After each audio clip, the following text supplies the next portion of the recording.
Hello the internet and welcome back to my channel. This is part 3 of the repair series of these Macintosh SE. If you haven't watched the previous episodes, I do recommend that you go and watch them so you know what happened before we reached this point.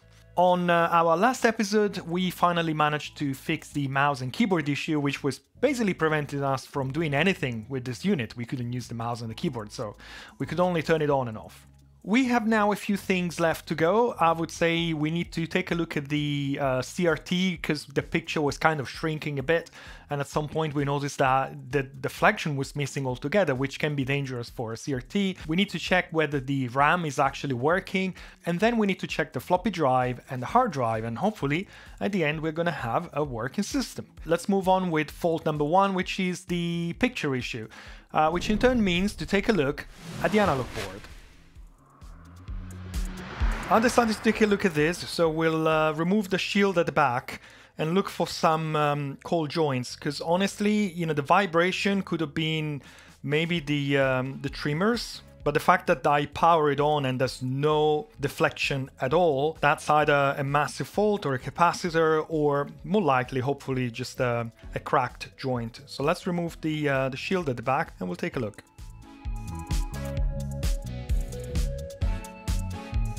And I've been inspecting this board for, I would say, a good 15 minutes. I couldn't really see anything obvious. And then I decided, right, you know, let's use different lights and let's put everything under the microscope. Even under the microscope, it wasn't very obvious until I basically put the board at an angle. And if I'm zooming in on this connector here, and especially either I switch the ring light off, ta-da!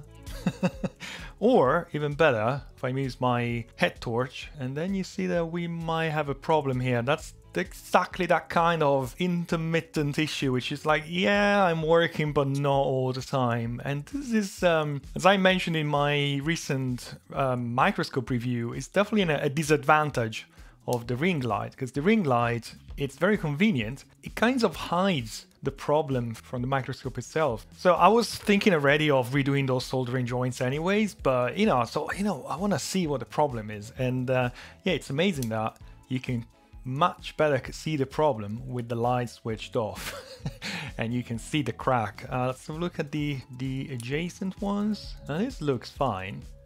Yeah, I don't see anything here unless it's on the other side, I don't know. This one looks fine too, maybe not the best solder joint, but anyways. And these actually, yeah, I can see something here. Yeah, no, actually, maybe it's probably mostly on the other side. Yeah, I mean, it's definitely developing a crack. So yeah, I mean, let's redo this. To be honest, maybe I'll redo a few more just to be on the safe side and then see if that stops the jitter. That would help. But also, most importantly, if it stops the deflection from failing completely and potentially damaging the screen.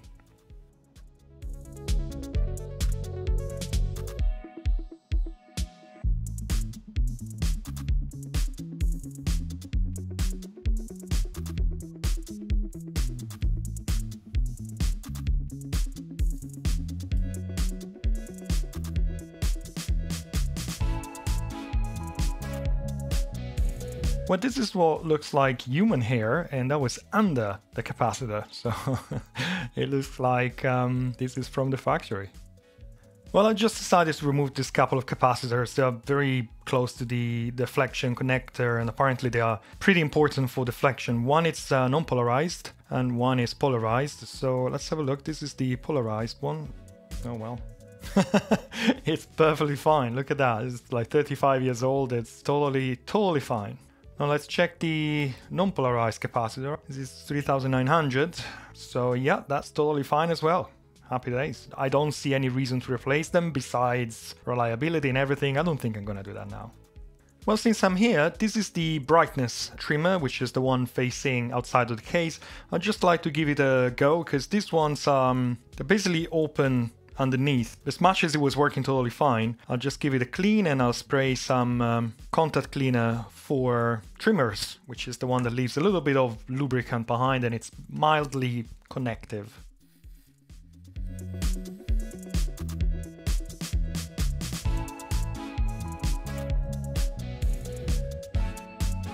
By the way, since I've got the analog board removed, I think I'll give it a clean to the rest of the case, the CRT, the rest of the chassis down here, which is pretty dirty. I just take advantage of the fact that there's basically nothing connected to this thing. I might take the main board out as well, so it's not in the way. I'm not concerned about damaging or anything, but I need to pay attention to the CRT neck.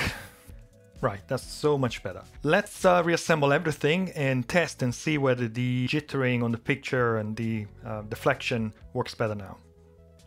And it's back in one piece, nice and clean. So I'm ready to go in 3, 2, 1, go.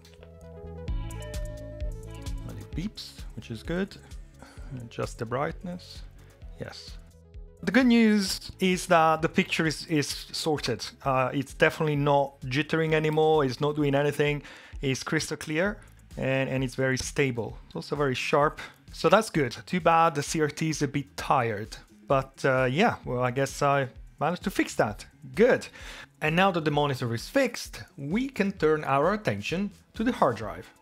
And here is the drive, which is a Miniscribe, manufactured in March 1989, assembled in Singapore. So this drive, again, I'm totally not familiar with these things, but this drive has the stepper motor here, which is, it has, the shaft is accessible. And I'm hoping that the struggle that I'm hearing is just maybe some bearing that needs a little bit of lubrication.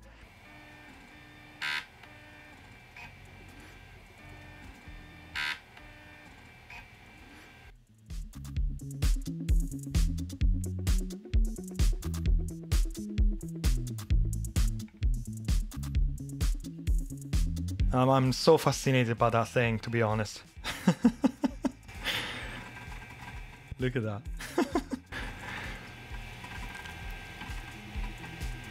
Okay, so I've been playing with this for a while. I haven't got anywhere. It looks like every software I'm trying to run, it either crashes or the mouse stops working, I don't know. Then I tried reinstalling the operating system to a newer version, it crashed. Then I wiped the hard drive and reinstalled the whole thing, and it booted into the desktop, but it was somehow paused, like it's waiting for something. So I thought, well, maybe the hard drive is, you know, it's an old Miniscribe. It's kind of expected for the hard drive not to be healthy at this time. But I thought, you know what, I'll just wipe it again and try and reinstall it again. And the installation crashed with these kind of noise or whatever this is halfway through the installation. So we have a number of issues here, and I need to try and remove all the issues from the equation. So I think we might have a couple of problems here. Problem number one, I think the hard drive might be pretty much unreliable. So the moment I reinstalled the operating system on it, it probably went on some unreliable sectors and is struggling to read. I'm not sure about that, but that could be the case. What I'm gonna do, I'm going to test this quantum hard drive, which is coming from an SC30, the destroyed SC30 you might have seen on one of my videos. This should be a much newer hard drive because this is not driven by a stepper motor as the other one. So hopefully this is working. I can just wipe it and reinstall it and just, you know, see if that works. The other thing I want to do, I want to go back to 2 single modules of RAM because I went back to 4 when I fixed the mouse. But again, one of those sockets is corroded, is damaged by corrosion. I have a feeling that could be causing that problem. Again, the Macintosh will totally work with 2 megabytes for just installing the operating system. So I'll remove those 2 back modules, set it back to 2 megabytes, replace the hard drive. I really would like to get to a point where I have a kind of a reliable system and then move from there, you know, just add the memory modules, see if it works, test the floppy drive, see if it works. Because right now, nothing seems to be working, to be honest. And it looks like the quantum hard drive is much happier than the Miniscribe, which is kind of expected. It installed the operating system very quickly with no error messages. I've been having no issues running software. I found this software called Lido 7. The hard drive passed the SIG test with 20 millisecond average SIG time. And the hard drive also seems to be passing totally fine the verification of the surface, I guess. This is like the quick one, it's not like the overnight one, but it passed till the very end. So it looks like the hard drive is happy, the system has been stable over the past 15 minutes, but I still haven't been able to test the RAM, and the only software I have, which is Mac Test, seems to be unhappy with the RAM. So the next step would be to try and find another software to try and test the RAM and try and make sure that the existing RAM is actually working fine. Getting software for this Mac is not easy, because the hardware only supports 800K diskettes, so all the 1.44 megabyte images I can find online are not good. However, with a little patience, I was able to find this version of Apple Personal Diagnostics, so let's run a memory test and see what happens. Well, the good news is the system passed the short memory test. I think I'm gonna run the full memory test and we'll see, hopefully we're getting there here.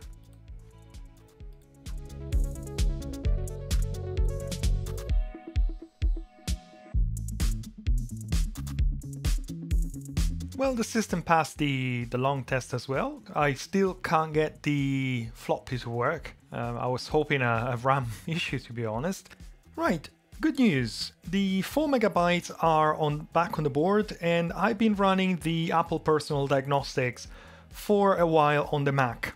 And as you can see, the test has been performed 18 times. 18 damn times! And all the 18 tests passed, so I guess I can assume the memory is working totally fine. Well, since I'm here, I guess I'll run the hard drive tests as well and make sure at least this newer hard drive works well, which to be honest seems to be the case. It's been working flawlessly. It's so much faster than the Miniscribe. It's taken me so much time to get this software on this computer. I'll run the hard drive as well. And good news, the hard drive passed the surface scan, which is amazing. So this hard drive actually works perfectly, which is what I was expecting. Now, I should try and run the same software on the Miniscribe. I have a feeling I'm gonna have a different result. Well, the Miniscribe is failing the SIG test of the Apple Personal Diagnostics, so all I can try is using this software Lido and try to format the drive and see if that changes anything.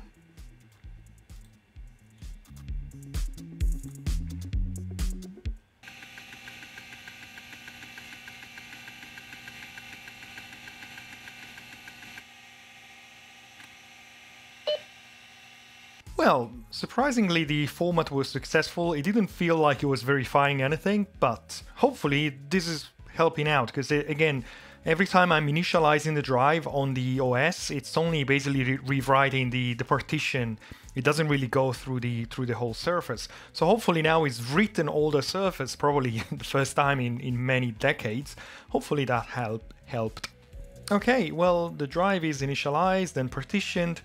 I think we have some tests here, so definitely I want to do the verify test and see what happens.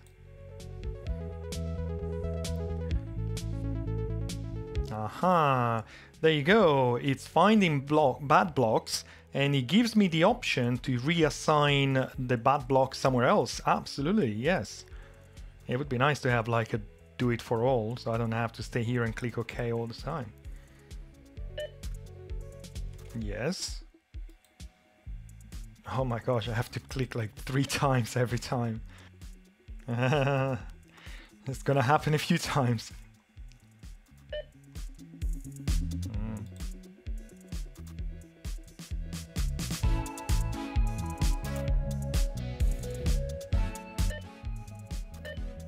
And as I was totally expecting, the hard drive has ran out of extra space to reassign bad blocks. I think we got 60 errors found, so he's been able to reassign 60 bad blocks, and then just the hard drive ran out of extra space. So I don't know whether there's a software around that can basically say, right, you are a 20 gigabyte hard drive, just use what you have available. But clearly this is not what this software can do, and I'm not sure what happens now, to be honest, because it will keep finding back blocks and it will keep saying insufficient capacity to reassign any more blocks, call your dealer. Well, I will look into that, but I honestly feel it's a waste of time. It's a dead/dying drive, and I don't think there's much we can do about that.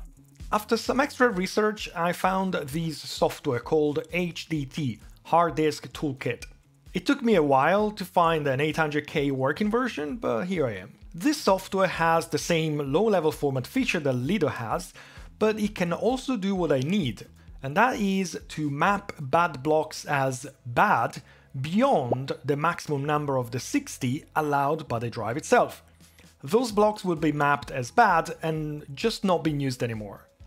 The process lasted a couple of hours. I couldn't keep my camera filming all that time, so I missed the ending, but if memory helps, it got up to about 160 bad blocks by the time it inspected the whole surface. So that was good. However, when I tried copying something from a floppy to the Miniscribe,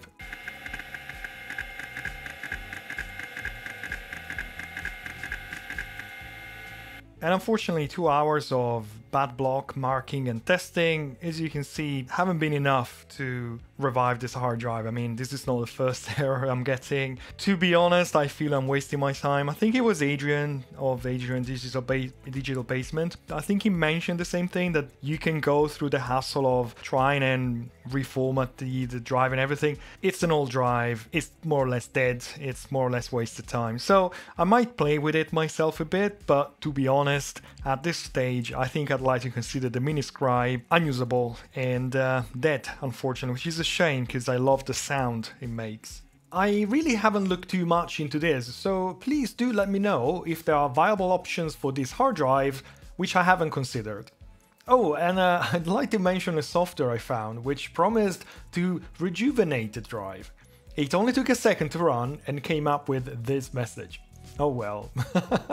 And now I'm looking closely at that, it also spells rejuvenated incorrectly. Amazing. Right, so it's time to test the floppy drive. These are actually 1 megabyte floppies. I got them exactly for this purpose, but it seems like the drive is definitely better than it was before, but it's still struggling both mechanically and it fails to initialize disks. So if I stick this in, the head is moving. The Mac will now ask me how I want to format it. I'll say 2 sides, erase, and untitled is totally fine. And what happens now, the head is moving forward, and then we'll start verifying, and it fails the verification apparently.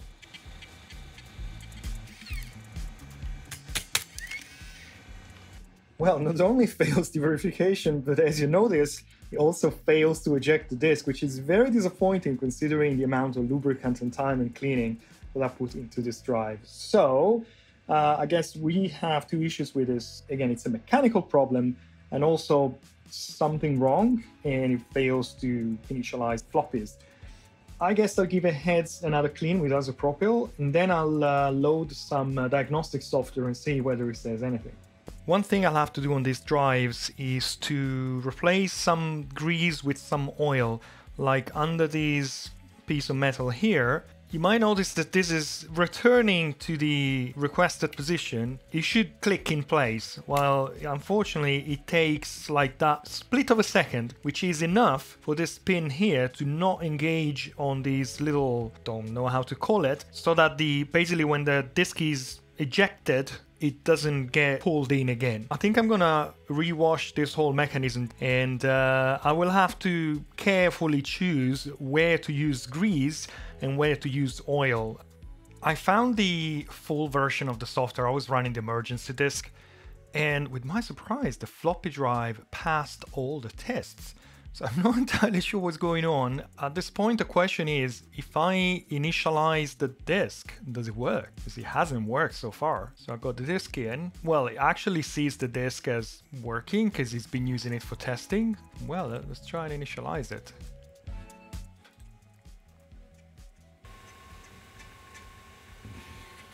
Oh wow, this time it's working. Yay, it's working! I have no idea what I've done, but I know it's working now. Wow, it looks like I've got a fully working system now. I've got the hard drive working, the operating system is working, the RAM is working, the flop is working, everything is working. Wow, okay. Oh, okay. And I guess the last test for tonight is going to be to boot up the system from an actual floppy. I've managed to, well, I think I managed to copy system 608 on this floppy disk here, and I have disconnected the floppy emu, so now it's only this one, there's no modern help. Let's see if I can, for the first time, boot up the system from a floppy drive. So let's power up. Disk in.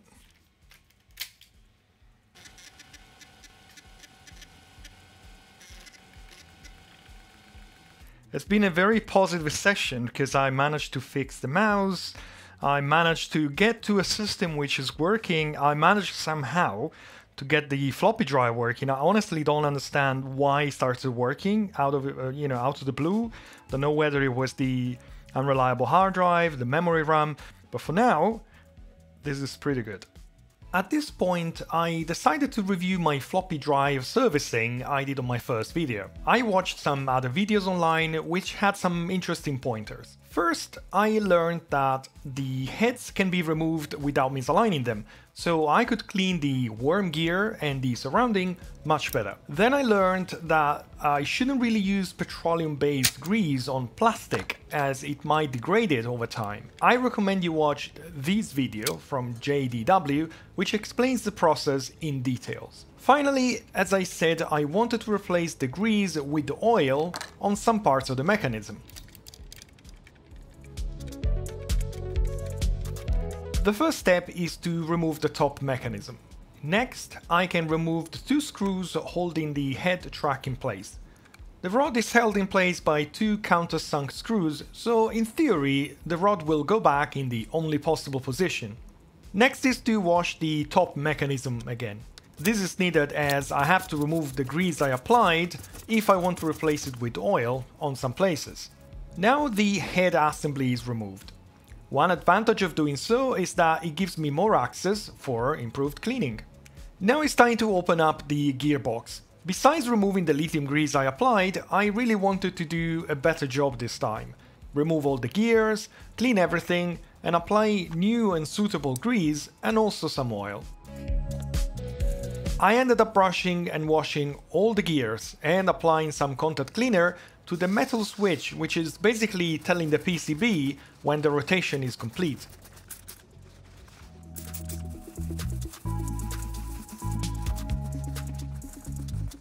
I also found and removed some debris which got tangled around the motor shaft. Speaking of the motor shaft, I'm applying some oil here. This is not the oil recommended by JDW, but I feel I'm okay using a 3-in-1 oil for this purpose, as this is metal on metal, there is no plastic involved. For the next step though, I have purchased a tube of Super Lube, which is the one recommended by JDW. This is synthetic and PTFE based, and apparently suitable for plastic. This goes around the plastic shafts, on and under the gears, and everywhere there is plastic on plastic contact.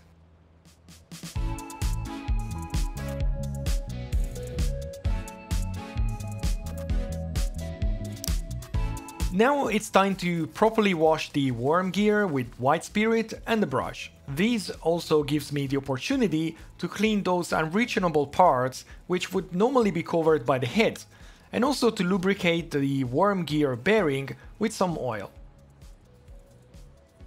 For the worm gear itself, I will stick with lithium grease, as this is again metal on metal contact.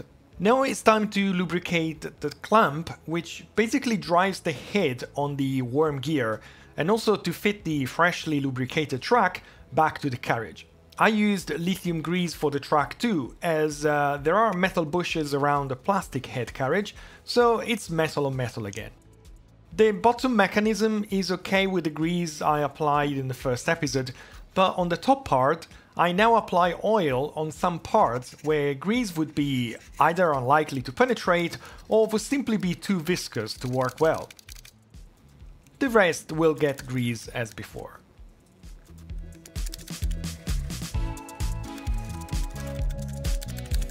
At this point, I started having floppy issues again. This is Apple Personal Diagnostics, and it has a very good floppy test routine. I can start the test and the drive passes it every single time. This includes formatting, verifying, seeking, and writing. If I then try to use the disk used for the test, it works. If I initialize it again, it works totally fine. But if I try another diskette, it would fail to initialize it. Actually, it would fail to verify the initialization. But the same diskette would then pass all the floppy tests of Apple Personal Diagnostics. When I tried duplicating disks using Apple Disk Duplicator 4.2, the software would never work and show reading or writing errors. Any diskettes would eventually fail to initialize anyways. And yes, those are proper 800K or 1MB unformatted media. I really spent quite a lot of time on this issue. Both my 800K and 1.44MB drives show the same problem. Now, I'm aware those drives can be a bit unreliable, but it felt a bit unusual that 2 out of 2 drives were bad. So I dug out another 800K drive from an untested Mac. It was in the usual horrible shape, so I had to at least lubricate it a bit to make sure it was able to at least load and eject media. But that drive showed the same intermittent issues I've described. At that point, my attention moved to the rest of the system, as I couldn't believe that I had 3 bad drives. As a first attempt, I re-creamed the ribbon cable. I had a similar issue with my Apple IIe drives, but that did not change anything. Then I took out another SE motherboard and swapped the IWM floppy controller, which by the way stands for Integrated Watts Machine from Steve Wozniak. And guess what? It did not help. The floppy was horrendously unreliable. It would mostly fail to work and only work every now and then. The fact that the test routine passed every single time, but everything else failed, was so illogical I didn't know what to do. Okay, so as you might be able to see, I've been playing with this floppy problem for quite some time, and I think I think I know what's going on here. So the new drive, well, the third drive I've been testing, it looked fine until it started not to be fine again. So it was kind of working 50% of times, and then I started saying, well, maybe it's just some bad floppies, let's try a new one. It would work, and then it wouldn't, and then it worked again, you clean the heads, it working for a while, then it stops working, and then it was completely unreliable. Then, at some point, I noticed this. I'm not sure if I can show you on camera, but I'll try. This is one of my 1MB floppy diskettes, and what you see here on the floppy, I think it's some mold growth. Now, these are 720K or actually 1MB floppies. They're not easy to find online. Sometimes they can be a bit expensive. So I know that buying second-hand floppies is never a good idea. But as you can see, these are second-hand floppies. I hoped they would be fine because they are a good brand, but clearly they aren't. Because I decided to give a go to these 1.44 brand new diskettes, and I do know that 144 they're not super reliable on 720K floppies or 800 in this case, but every single one of these floppies has been working flawlessly on each one of the drives. So even the one which was not working reliably is been copying, formatting, doing absolutely everything with no issues whatsoever. So unless something happens overnight and this decides not to work anymore, it looks like all my drives have been working totally fine. It's just my 720K floppies are tired, worn out, and probably in a bad state of conservation because there's mold or whatever that is on the media itself. I've been copying all these floppies over the past hour or so, plus one is in the floppy itself, and they all copied successfully. Then I tried formatting them, they all formatted successfully. So I'm pretty confident, I shouldn't say that was the issue, and my floppy drive probably has been working totally fine. All the intermittent issues I've been having were probably due to those bad, crusty floppy diskettes. So it looks like we have a working system, to be honest. We have the working hard drive, and then I couldn't fix the Miniscribe, and the motherboard is working, the flop is working, the monitor is working totally fine. I would say let's put this back together, because I think it's time to wrap up and finally have a 100% working Macintosh SE.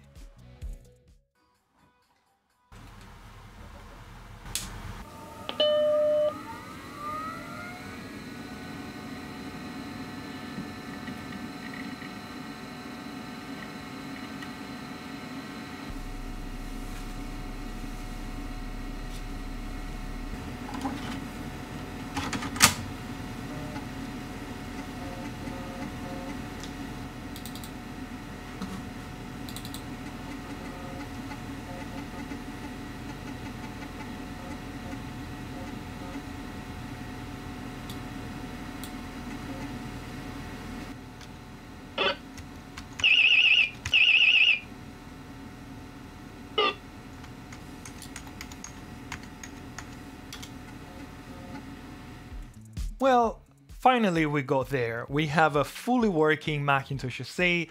I mean, if you think from where we started from, this is good, it feels good. And I'm pretty sorry that I couldn't do anything for this Miniscribe. Again, if someone has any ideas on how to revive this drive, assuming it's even possible, please do leave your comment down below. I'd be more than happy to invest a little bit of time on it, because again, I love the sound that this drive is making.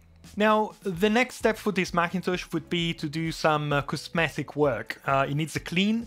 It possibly needs a new CRT tube. I should have another one which could be in better shape. I haven't tested it. Obviously, it would need a good clean, possibly some retro brighting, which I know not all of you appreciate, but I think, you know, I'd like to try, at least on one of these cases.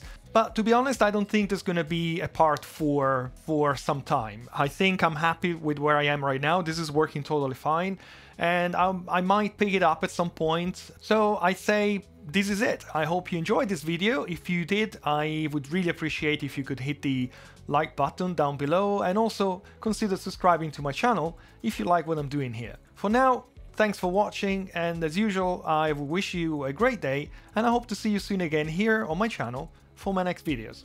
Thank you very much, and goodbye. Bye.